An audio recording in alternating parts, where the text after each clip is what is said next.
विद्यार्थियों, राजनीति विज्ञान की कक्षा में आप सभी का स्वागत है। आज हम एक बहुत ही महत्वपूर्ण एवं रोचक विषय का अध्ययन करेंगे जो सबसे बड़े अंतर्राष्ट्रीय राजनीतिक संगठन संयुक्त राष्ट्र संघ से संबंधित है। संयुक्त राष्ट्र संघ की सुरक्षा परिषद में वीटो पावर का इश्यू। भारत के लिए वीटो पावर। भारत के लिए वीटो पावर प्राप्त करने के आधार क्या हैं, दावे क्या हैं, मार्ग में आने वाली चुनौतियां और समस्याएं क्या हैं। वीटो पावर मिलने पर भारत की अंतर्राष्ट्रीय स्तर पर राजनीतिक शक्ति कितनी प्रभावशाली होगी, इसका हम अध्ययन करेंगे। तो आइए, भारत का संयुक्त राष्ट्र संघ की सुरक्षा परिषद में स्थायी सदस्यता का दावा, इसके बारे में जानेंगे। भारत संयुक्त राष्ट्र संघ का एक महत्वपूर्ण एवं संस्थापक सदस्य है। भारत 8वीं बार संयुक्त राष्ट्र संघ की सुरक्षा परिषद का अस्थायी सदस्य बना है। संयुक्त राष्ट्र की सुरक्षा परिषद में इसकी स्थापना से वर्तमान समय तक यानी लगभग 78 वर्षों के बाद भी स्थायी सदस्यों की संख्या में कोई परिवर्तन नहीं हुआ। 1951 में 5 थी और 2024 में भी 5 है। संयुक्त राष्ट्र संघ के सदस्यों की संख्या 51 से बढ़कर 193 हो गई है। सुरक्षा परिषद में वर्तमान अंतर्राष्ट्रीय परिस्थितियों के अनुसार सुधार की आवश्यकता है। भारत सुरक्षा परिषद में स्थायी सदस्यता प्राप्त करने के लिए 1992 से निरंतर प्रयास कर रहा है। भारत ने G4 यानी समूह 4 ग्रुप 4, जिसमें भारत, ब्राज़ील, जर्मनी व जापान के माध्यम से सुरक्षा परिषद में स्थायी सदस्यता के लिए दावा रखा हुआ है। भारत और ब्राज़ील दोनों कृषि प्रधान देश हैं, जबकि जर्मनी व जापान दोनों उद्योग प्रधान देश हैं। और ये चारों देश लगातार प्रयास कर रही हैं या तो वीटो पावर समाप्त की जाए या इसकी सदस्य संख्या में वृद्धि की जानी चाहिए। चीन को छोड़कर चारों वीटो पावर राज्य, यूरोपियन राज्य, अफ्रीकन राज्य, लैटिन अमेरिकन राज्य और काफ़ी विकासशील देश भी भारत की सुरक्षा परिषद में स्थायी सदस्यता के दावे का समर्थन करते हैं। इसलिए भारत का दावा जो है बहुत ही ज़्यादा मजबूत है, लेकिन अभी तक भारत को सफलता नहीं मिली है। प्रश्न उठता है कि स्थायी सदस्यता का क्या अर्थ है, परमानेंट सीट या वीटो पावर क्या है। सुरक्षा परिषद में स्थायी सदस्यता का अर्थ है कि वीटो शक्ति को प्राप्त करना। वीटो का मतलब अस्वीकार करने की स्थायी शक्ति, ना करने की, इनकार करने की स्थायी शक्ति। सुरक्षा परिषद में 5 राष्ट्रों को ही स्थापना से स्थायी सदस्यता प्राप्त है, जिसमें इंग्लैंड, अमेरिका, रूस, फ्रांस और चीन है। स्थायी सदस्यता मिलने पर बार बार अस्थायी सदस्यता के लिए भारत को अन्य सदस्यों की सहमति की आवश्यकता नहीं होगी और न ही अंतर्राष्ट्रीय मुद्दों पर उसे दूसरे राष्ट्रों की स्वीकृति का इंतजार करना पड़ेगा। भारत 8वीं बार 2 वर्ष के लिए सुरक्षा परिषद का अस्थायी सदस्य बना है। जनवरी 2021 में 8वीं बार बना है। स्थायी सदस्यता मिलने पर भारत पहले से वीटो प्राप्त 5 देशों की श्रेणी में आ जाएगा और अंतर्राष्ट्रीय समस्याओं को प्रभावशाली तरीके से प्रस्तुत करके दुनिया के देशों को नई दिशा दिखा सकता है। भारत संयुक्त राष्ट्र संघ में स्थायी सदस्यता प्राप्त करने का लंबे समय से इच्छुक है। लगभग 3 दशक से लगातार प्रयास कर रहा है और अपने दावे समय समय पर प्रस्तुत करता रहा है। तो भारत के कौन से दावे हैं, कौन से तर्क हैं, कौन से आधार है जिनके बल पर भारत चाहता है कि उसे सुरक्षा परिषद में स्थायी सदस्यता दी जाए। पहला है संस्थापक सदस्य के रूप में, यानी भारत जो है, जो 51 राष्ट्र थे आरंभ में, स्थापना में, उन 51 राष्ट्रों में से एक है। 24 अक्टूबर 1945 को इसकी स्थापना हुई थी। उस समय 50 राष्ट्रों ने और पोलैंड ने बाद में हस्ताक्षर किए थे। भारत इन प्रारंभिक 51 सदस्यों में एक सदस्य था। हालांकि भारत 15 अगस्त 1947 को हुआ था, लेकिन कुछ अन्य उपनिवेश भी संयुक्त राष्ट्र संघ के सदस्य बने। भारत का दावा है कि संयुक्त राष्ट्र संघ का प्रारंभिक सदस्य होने के नाते एवं 78 वर्षों की चार्टर के प्रति निष्ठा एवं दायित्व को ध्यान में रखते हुए उसे सुरक्षा परिषद में स्थायी सदस्यता मिलनी चाहिए। यानी भारत जो है यूएनओ का एक प्राइमरी मेंबर है, इसलिए जो है उसका दावा जो है बहुत ज़्यादा मजबूत बनता है सुरक्षा परिषद में स्थायी सीट के लिए। दूसरा ये है कि सुरक्षा परिषद में सुधार की आवश्यकता है। भारत का 90 के दशक से यह प्रयास निरंतर जारी है कि सुरक्षा परिषद की संरचना एवं कार्य प्रणाली में वर्तमान अंतर्राष्ट्रीय परिस्थितियों के अनुसार परिवर्तन करने की आवश्यकता है।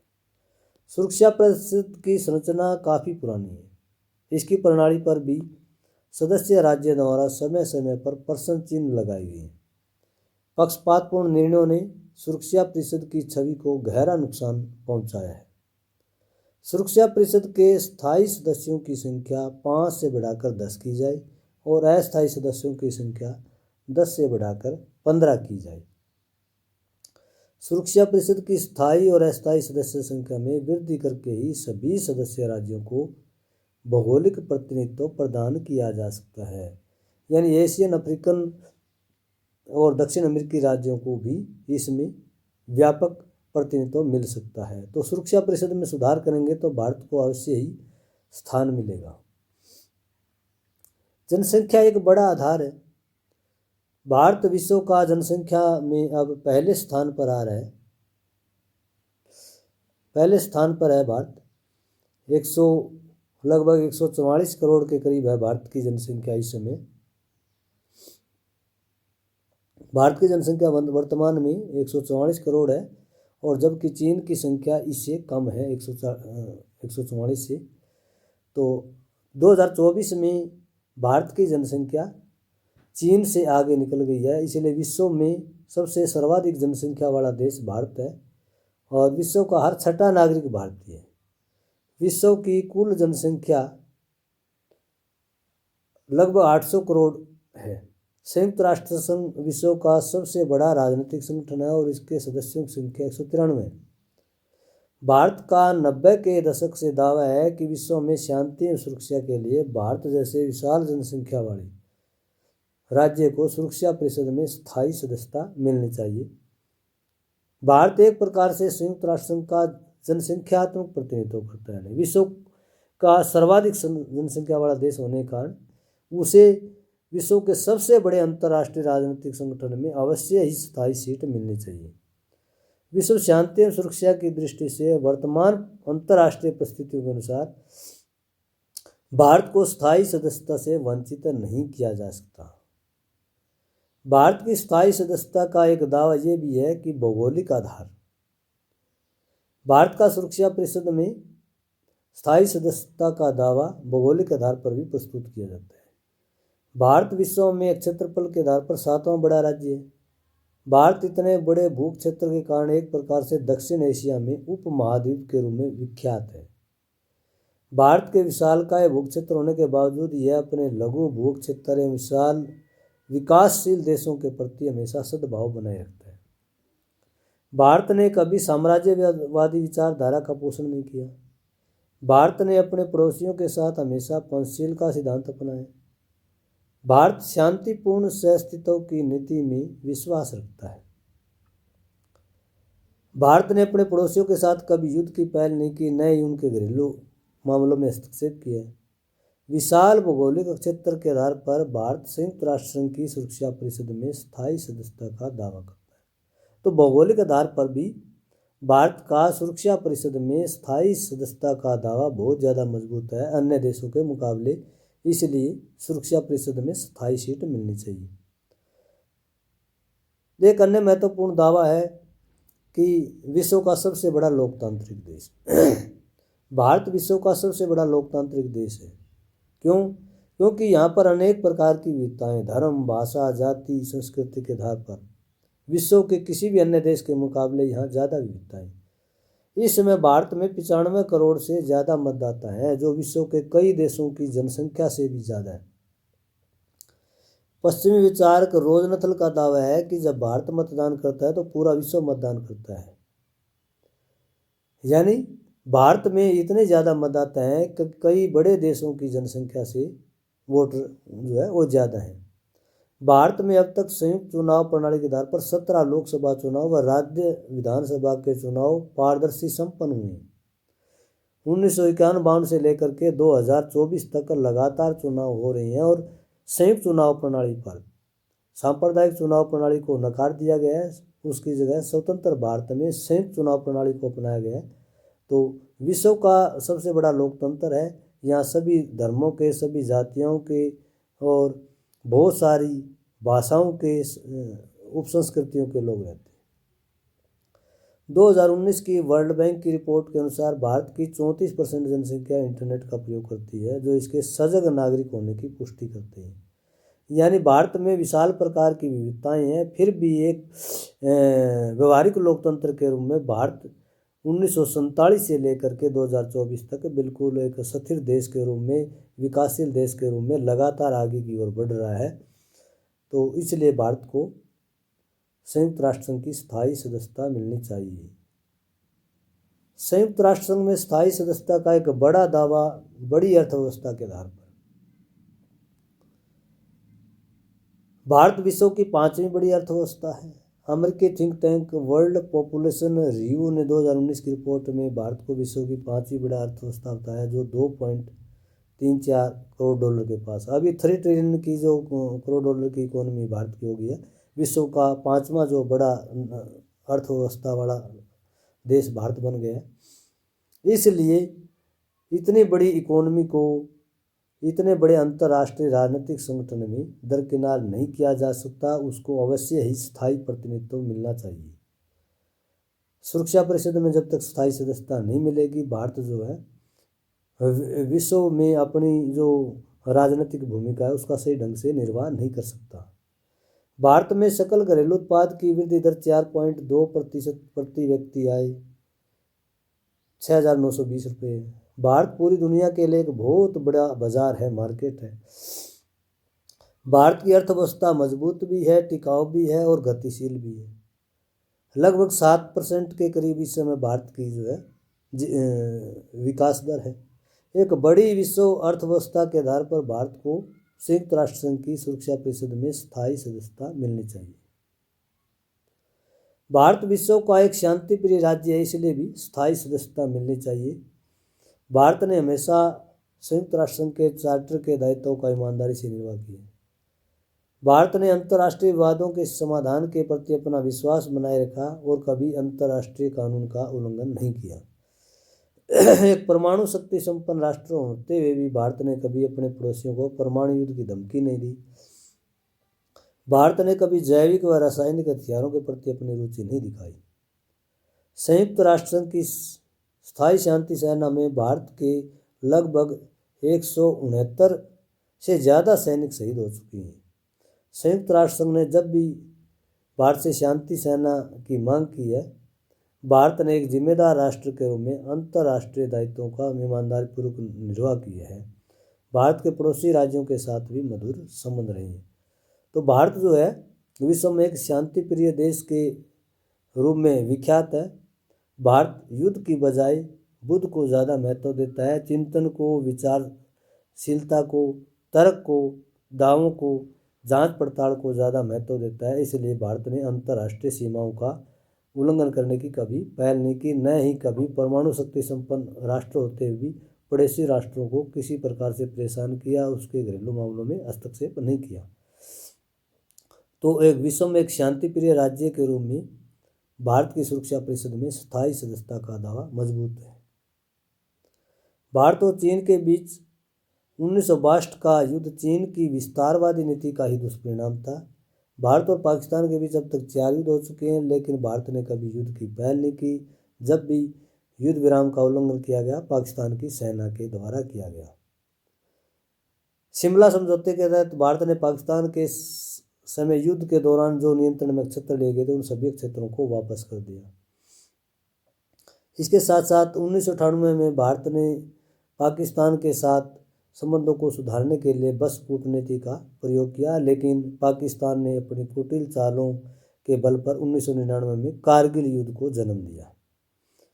भारत ने संयुक्त राष्ट्र संघ के 49 शांति स्थापना अभियानों में भाग लेकर अंतर्राष्ट्रीय दायित्वों का ईमानदारी पूर्वक निर्वाह किया। भारत के 5500 सैनिक संयुक्त राष्ट्र संघ के शांति अभियानों में अपनी सेवाएं दे चुके हैं। शांति प्रिय राज्य के आधार पर भारत को संयुक्त राष्ट्र की सुरक्षा परिषद में स्थायी सदस्यता अवश्य मिलनी चाहिए। परमाणु शक्ति संपन्न राज्य के आधार पर देखें तो भी भारत का दावा जो है काफ़ी मजबूत होता है। भारत विश्व के 9 परमाणु शक्ति संपन्न राज्यों में महत्वपूर्ण स्थान रखता है। 1998 में पोखरण 2 के बाद भारत ने किसी राज्य को परमाणु युद्ध की धमकी नहीं दी। भारत की परमाणु नीति प्रथम प्रयोग नहीं के सिद्धांत पर आधारित है। भारत ने NPT nuclear non proliferation treaty यानी परमाणु अप्रसार संधि 1968 के भेदभावपूर्ण सिद्धांतों के आधार पर हस्ताक्षर नहीं किए। विश्व में रूस के पास इस समय 7000 परमाणु हथियार, अमेरिका के पास 6700, पाकिस्तान के पास 160, भारत के पास 120 परमाणु हथियार है। भारत के पास 21 परमाणु रिएक्टर है जो 7000 मेगावाट बिजली उत्पन्न करते हैं, जो जन कल्याण में परमाणु एनर्जी का प्रयोग किया जा रहा है। भारत में परमाणु ऊर्जा का प्रयोग विध्वंस के लिए नहीं बल्कि शांति प्रिय कार्यों में प्रयोग किया जाता है। इसलिए भारत को सुरक्षा परिषद में स्थायी सदस्यता मिलनी चाहिए। वित्तीय क्षेत्र पर भी भारत हमेशा संयुक्त राष्ट्र संघ में सुरक्षा परिषद का दावा करता है। भारत ने संयुक्त राष्ट्र संघ के वित्तीय क्षेत्र में नियमित रूप से योगदान दिया। हालांकि उसका योगदान जो है काफ़ी सीमित है, लगभग 2% है, लेकिन नियमित योगदान रहा है भारत का। संयुक्त राष्ट्र संघ में अमेरिका लगभग 28%, चीन का 10% योगदान होता है। 10 जनवरी 2020 को भारत ने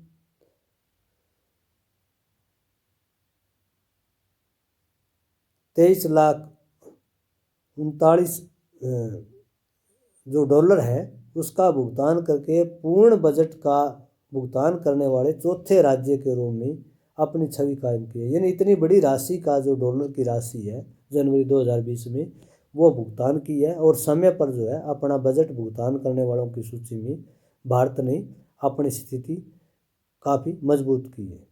भारत को 2022 से 2024 के लिए संयुक्त राष्ट्र संघ के एक महत्वपूर्ण आर्थिक व सामाजिक परिषद का भी सदस्य बनाया गया। आर्थिक और सामाजिक चुनौतियां जो है इस परिषद के लिए एक बहुत ही महत्वपूर्ण विषय है, इसलिए ये भी एक स्थायी सदस्यता का दावा है। और भारत संयुक्त राष्ट्र संघ के विकास कार्यक्रमों को संपन्न करने में हमेशा अग्रणी रहा है। विश्व में जितने भी विकास के कार्य हैं उनमें भारत के द्वारा जो है हमेशा सकारात्मक योगदान दिया गया है। संयुक्त राष्ट्र संघ में स्थायी सुरक्षा सदस्यता के दावे का एक प्रमुख आधार जो है भारत का मानवीय दृष्टिकोण है। भारत हमेशा मानव अधिकारों का संरक्षक रहा है। भारत में कुल विशाल प्रकार की विविधताएं हैं। धर्म के नाम पर, जाति के नाम पर, भाषा के नाम पर, गोत्र के नाम पर, क्षेत्र के नाम पर विशाल विविधताएं हैं। भारत अंतर्राष्ट्रीय स्तर पर भी हमेशा मानव अधिकारों का संरक्षक रहा है। भारत ने हमेशा मानवीय मूल्यों की रक्षा की। भारत को 2019 में संयुक्त राष्ट्र की 47 सदस्यीय मानवाधिकार परिषद का 188 मतों के समर्थन के साथ 3 वर्ष के लिए सदस्य चुना गया। भारत ने पाकिस्तान में हिंदू अल्पसंख्यकों, श्रीलंका में तमिलों के मानवाधिकार, म्यांमार में रोहिंग्याओं के मानवीय दुर्व्यवहार व अमेरिका में श्वेतों के मानवाधिकार मामलों को हमेशा निंदा की है। किसी भी देश में मानवाधिकार का हनन होता है तो भारत जो अंतर्राष्ट्रीय मंच पर ऐसे मानवाधिकारों की शोषण की निंदा करता है। इसलिए भारत को सुरक्षा परिषद में स्थायी सदस्यता मिलनी चाहिए। भारत का संयुक्त राष्ट्र के विकास में भी योगदान रहा है। भारत ने अब तक 8 बार सुरक्षा परिषद में अस्थायी सदस्य रहकर योगदान दिया। सबसे पहले 1954 में भारत की विजया लक्ष्मी पंडित महासभा की अध्यक्ष रही। 1956 में डॉक्टर राधाकृष्णन यूनेस्को के अध्यक्ष रह चुके हैं। भारत के डॉक्टर नगेंद्र सिंह अंतर्राष्ट्रीय न्यायालय के अध्यक्ष रह चुके हैं। वर्तमान समय में न्यायमूर्ति दलबीर भंडारी को लगातार दूसरी बार अंतर्राष्ट्रीय न्यायालय का न्यायाधीश चुना गया। भारत 3 बार मानवाधिकार परिषद का सदस्य रह चुका है।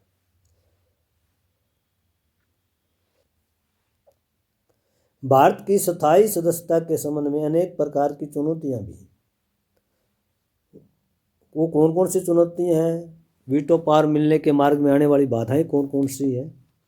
भारत की स्थायी सदस्यता में चीन की वीटो शक्ति एक बड़ी चुनौती है। चीन अपने पड़ोस में किसी भी देश को वीटो पावर राज्य के रूप में सहन नहीं कर सकता। भारत की स्थायी सदस्यता में एक बड़ी चुनौती पाकिस्तान समर्थक देशों की भी है, जो भारत को वीटो पावर राज्य के रूप में नहीं देखना चाहते।